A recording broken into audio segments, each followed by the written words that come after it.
예, 오늘이 부활절입니다.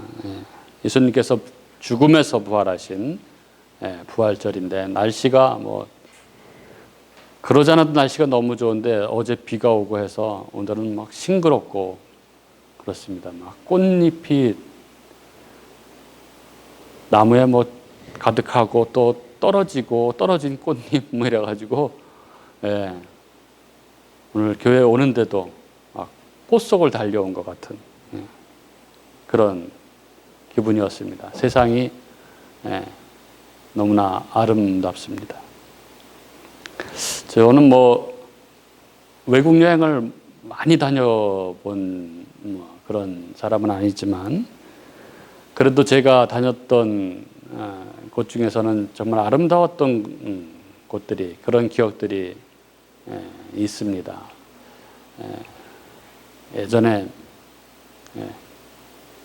그 프랑스 에펠탑 앞에 도착했을 때가 막 저녁 무렵이었는데, 노을이 붉게 물든 그 저녁 무렵에 바라보았던 그 에펠탑의 모습은 정말 장관이었습니다. 와, 이런 장면이 있구나, 막 이런 생각이 들었었는데, 그리고 또 기억나는 거는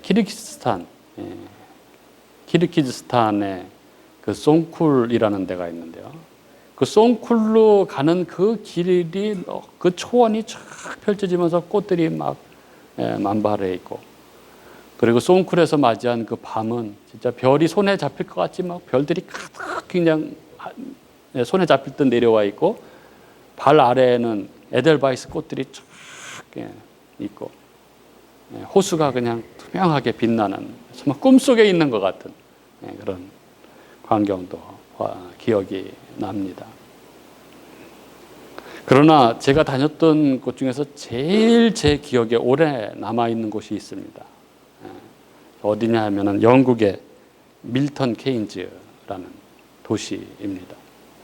제가 20대 말에 직장 생활을 할 때 정부에서 추진하는, 그러니까 환경부에서 추진하는 생태 도시 조성을 위한 기본 연구, 그 연구원으로 제가 참여를 했었는데, 그래서 그 사례 연구를 위해서 프랑스, 영국, 독일 이런 나라들의 그런 신도시, 생태적으로 계획된 신도시들을 조사하는 그런 조사하려고 방문한 적이 있었습니다. 그 중에서 이 영국의 이 밀턴 케인즈라는 신도시를 갔었는데, 그 밀턴 케인즈가 런던에서 뭐 한 1시간 정도 북쪽으로 이렇게 가면은 있는 도시인데, 그 도시에 신도시에 도착했는데, 저기가 신도시 밀턴 케인즈라는 라고 이렇게 안내하시는 분이 얘기를 하는데, 안 보여요. 신도시가 안 보여요. 숲만 보여요. 숲만.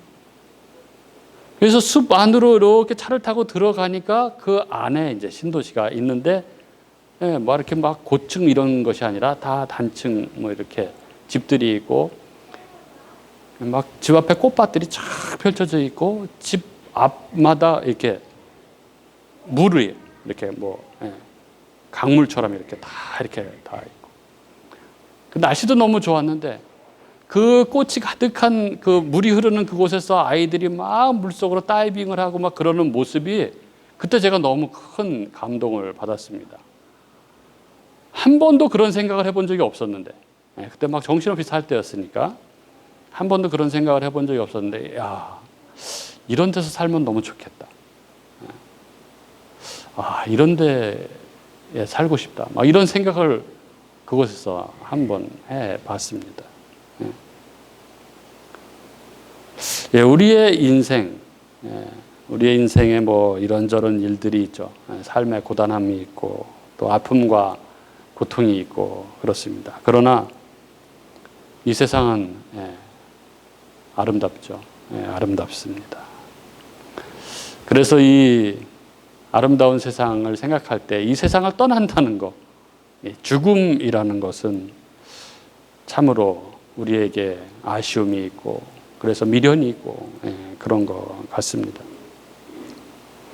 우리들도 이런데, 그죠? 우리들의 삶도, 저 같은 사람의 삶도 그런 마음이 들 때가 있는데, 하물며 많이 가진 사람들, 그 많이 가졌다는 게 우리가 상상할 수도 없는 어마어마한 그런 뭐 재물과 권력을 가진 사람들은 어떻겠습니까? 그들은 정말 죽기 싫지 않을까요? 아마도 이런 사람의 가장 대표적인 사람이 진시 황제가 아니었을까 그런 생각을 합니다. 중국의 그 춘추 전국 시대를 통일하고 최초의 통일 왕국을 세운 왕이죠. 그래서 황제, 최초로 황제가 되었던 사람, 만리장성을 쌓은 사람이 바로 진시 황제죠. 중국 서안에 진시 황릉이 있고, 병마용갱, 여러분 들어보시죠? 병마용갱. 군사와 군인들이 쓰던 말, 마차 이런 것들의 인형이 실제처럼 그렇게 만들어져 있는 그 지하 굴인 거죠. 갱인 거죠. 거기 가서 정말 느꼈던 거는, 야, 세상에 참 이런 사람도 있구나. 이런 게 가능하구나. 정말 사람하고 그 사이즈도 똑같고 표정도 얼마나 리얼하게 그렇게 했는지, 진짜 살아있는 사람 같은 그런 병사들이 그냥 지금까지 발견된 것만 해도 7,009라고 하는데 정말 어마어마합니다. 압도적이죠. 압도적이죠. 38년간 그 공사를 했다는데, 뭐 70여 명을 동원해서 공사를 했다는데, 어마어마한 권력을 가지고 있던 사람이죠. 사후세계를, 자기가 누리고 있던 이 권력을 그대로 이 사후세계도 누리려고 사후세계를 그렇게 건설을 한 거죠. 근데 이런 어마어마한 권력을 가지고 있던 이 진시 황제도 50세의 나이에 객사를 합니다. 이 통일제국의 순시를 나갔다가 길에서 객사를 하죠. 그가 죽는 것을 얼마나 싫어했는지 우리가 다 압니다. 그가 뭐 불로초를 구하기 위해서 이 제주도까지 뭐 사람을 보냈었다는 얘기도 다 알죠. 그러나 이러한 이 진시 황제도 이렇게 죽음에서 벗어나지 못하고 50세의 나이에 객사를 하고 말았습니다. 그냥 일반 이런 사람들 중생의 삶이든 뭐 어마어마한 뭐 재력과 권력을 가진 사람의 삶이든 모든 인간 앞에, 인간은 이 죽음 앞에 아무런 힘도 발휘하지 못합니다. 아무리 그 권력을 사용해서 뭐 사후 세계를 건설한다고 한들 그게 무슨 소용이 있겠습니까? 죽음 앞에서는 그 모든 것이 아무것도 아닌 것이죠. 그래서 인생을 허무하다 이렇게 말하지 않습니까? 그 모든 것이 죽음 앞에서는 헛된 것일 수밖에 없습니다. 이 헛되다라는 이 단어가 떠오르는 성경이 있습니다. 여러분 잘 아시죠? 바로 전도서입니다. 부귀 영화를 가장 많이 누렸던 가장 대표적인 인간 중에 한 명인 이 솔로몬이 쓴 이 전도서. 이 전도서의 주제가 바로 헛됨이라고 할 수 있습니다. 전도서는 책의 시작부를 이렇게 시작하죠. 전도서 1장 1절, 2절은 이렇게 시작을 합니다. 다윗의 아들 예루살렘 왕 전도자의 말씀이라. 솔로몬을 이야기하는 거죠. 전도자가 이르되 헛되고 헛되며 헛되고 헛되니 모든 것이 헛되도다. 이렇게 시작을 합니다.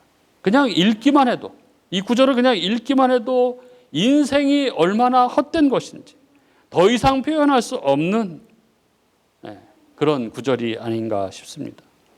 여기서 이 헛되다라는 이 히브리어 이 헤벨이라는 이 단어는 뭐 헛되다, 무의미하다 이런 의미인데, 이 단어는 또 다른 의미로 숨, 뭐 바람으로도 번역이 됩니다. 즉 한 번 숨을 내뱉으면 입김이 나왔다가 없어지는 것 같은 그런 무의미함을 이야기하는 게 바로 헛되다 하는 것입니다. 이렇게 인생의 헛됨을 말하면서 시작하는 이 전도서는 4절에 이렇게 적고 있습니다. 한 세대는 가고 한 세대는 오되 땅은 영원히 있도다. 땅은 그대로 있는데 예, 그것에 반해서 인생은 왔다 가고 그냥 짧게 끝난다는 것입니다. 그리고 이어서 5절 7절은 이렇게 말씀합니다. 해는 뜨고 해는 지되 그 떴던 곳으로 빨리 돌아가고 바람은 남으로 불다가 북으로 돌아가며 이리 돌며 저리 돌아 바람은 그 불던 곳으로 돌아가고 모든 강물은 다 바다로 흐르되 바다를 채우지 못하며 강물은 어느 곳으로 흐르든지 그리로 연하여 흐르느니라. 예, 모든 것이 다 이렇게 같은 방향으로 결국 귀결이 된다는 것입니다. 예, 한 방향으로 결국 귀결이 된다는 것입니다. 여기 전도자가 말하는 헛됨, 이 전도자의 허무함은 예, 여기 이야기하고 있는 것처럼 땅은 영원히 있으나 세대는 간다는 것이죠. 그리고 해든 바람이든 물이든 다 똑같은 종착점, 결국 흘러가는 것이 있다는 것입니다. 예. 그리고 이 문단의 끝인 11절은 이렇게 말합니다. 이전 세대들이 기억됨이 없으니 장래 세대도 그 후 세대들과 함께 기억됨이 없으리라. 여기 전도자가 말하는 헛됨의 근거가 무엇입니까? 여기 전도자가 말하는 헛됨의 그 기저에는 죽음의 그림자가 아주 짙게 깔려 있는 것을 우리는 보게 됩니다. 그렇습니다. 이 인생의 헛됨의 본질은 그것이 결국 죽음으로 끝날 것이기 때문이라는 것이죠. 헛되고 헛되며 헛되고 헛되니 모든 것이 헛되도다. 죽음 앞에 모든 것이 무력해지고 아무것도 아닌 것이 되고 마는 것입니다. 그리고 이 헛됨의 인생을 오늘 우리가 읽은 우리 고린도전서 본문은 이렇게 이야기합니다. 우리가 12절부터 20절을 읽었는데요. 그 가운데 14절부터 19절은 이렇게 말씀합니다. 그리스도께서 만일 다시 살아나지 못하셨으면 우리가 전파하는 것도 헛것이요 또 너희 믿음도 헛것이며 또 우리가 하나님의 거짓 증인으로 발견되리니 우리가 하나님이 그리스도를 다시 살리셨다고 증언하였습니다. 만일 죽은 자가 다시 살아나는 일이 없으면 하나님이 그리스도를 다시 살리지 아니하셨으리라.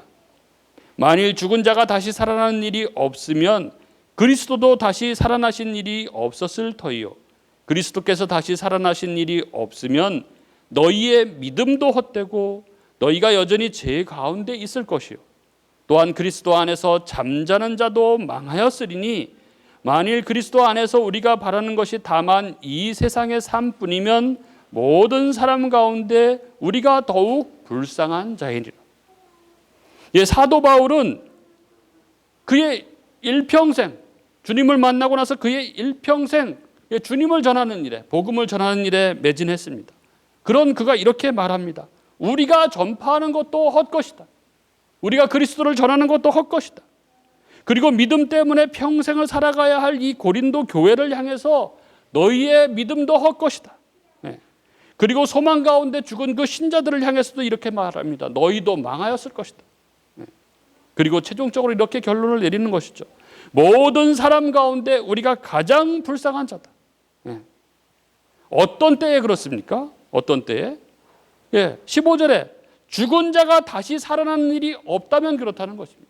부활이 없다면 그렇다는 것입니다. 그리스도께서 17절에 그리스도께서 만일 다시 살아나지 못하셨으면 그리스도께서 다시 살아나신 일이 없다면 그렇다면 우리가 전파하는 것도 너희의 믿음도 그리스도 안에서 잠자는 자들도 모두 헛된 것이다. 그리고 우리가 세상에서 제일 불쌍한 자다. 이렇게 말하고 있는 것입니다. 부활이 없다면 그런 것이죠. 죽는 것으로 끝난다면 복음을 전하고 믿음으로 살고 믿음 안에서 죽고 하는 모든 것이 헛되고 그렇게 살아가는 우리가 제일 불쌍한 자다 이렇게 이야기하고 있는 것입니다. 여러분 인생이 원래 이런 것입니까? 그렇지 않습니다.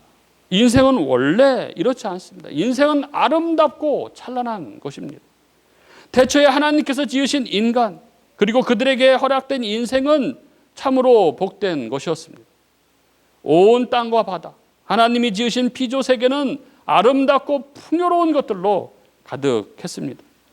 그 안에 하나님의 형상으로 지음받은 인간은 의와 거룩과 진리 가운데 하나님의 영광으로 살아가도록 그렇게 지음받은 존재입니다.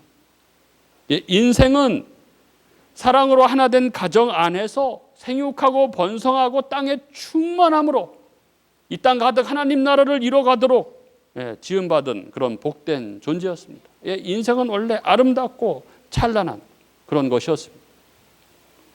그런데 죄로 말미암아, 인간의 삶에 죄가 들어옴으로 말미암아 이 아름답고 찬란한 이 복된 인생에 사망이 들어오게 되고, 그래서 그 인생의 결말이 결국 허무로 끝나게 되고 만 것입니다. 그래서 아무리 애쓰고 아무리 달려도 결국 사망이라는 구덩이를 향해 다 떨어지고 마는 그런 운명이 되고 만 것입니다. 그래서 우리의 인생이 그렇게 아무리 열심히 살다가도, 그렇게 길을 쓰고 살다가도 바로 어떤 한 지점, 바로 이 부분이죠. 죽음이라는 지점에 딱 다다르게 되면은 이게 뭔가 이렇게 생각하는 것입니다. 이게 다인가? 이런 인생을 사느라고 내가 그렇게 애를 쓰고 살았나? 그런 회의와 허무에 빠지게 되고 마는 것입니다. 지난 주 중에 전에 제가 여러 번 말씀드린 적이 있던 그 코로나 때문에 어머니가 돌아가셨다는 그 형제가 있는데, 그 형제 중에 동생이 카페에 왔습니다. 그래서 뭐 이야기를 하고 싶어 하는 눈치였는데, 그래서 좀 이야기를 나눴습니다. 그래서 그동안 너무 힘들었다고, 너무 우울하고 너무 힘들었다고, 어머니의 그 사망을 받아들일 수가 없어서 너무 힘들었다고 그렇게 이야기를 하면서 3개월 만에, 그러니까 어머니가 12월 29일 날 소천하셨는데 그 3개월 만에 3월 19일에 장례 예배를 치렀다고 그렇게 얘기를 하더라고요. 그 코로나로 사망하신 분은 장례가 완전히 다릅니다. 일반 사람하고 완전히 다르죠. 그러니까 돌아가실 때 임종을 지킬 수가 없습니다. 가족이, 자식이라고 해도. 코로나로 사망을 하게 되면 염도하지 않습니다. 염도하지 않고, 그러니까 뭐 당연히 수의도 입히지 않고 비닐봉지로 이렇게 밀봉을 해서 밀봉한 채로 그대로 그냥 입관을 하는 거죠. 장례 절차 없이 24시간 이내에 화장을 합니다. 다 화장을 한 이후에 유고를 수습해서 유족에게, 그 유족이 유고를 받게 되는 것이죠. 그래서 이 코로나로 인해서 사망한 그런 가족은 너무나 큰 충격과 상처를 받게 된다고 합니다. 돌아가시는 분과 이별하는 이 순간이 생략돼 버린 거죠. 갑자기 모든 것이 끝나버리고 유골만 받게 되는 것입니다. 얼마나 허무했겠습니까? 그래서 신앙에 있어서도 여러 가지 회의가 생기고, 그리고 교회와 이 목회자들에 대한 이 부정적인 마음도 막 생기고 막 그랬다고 합니다.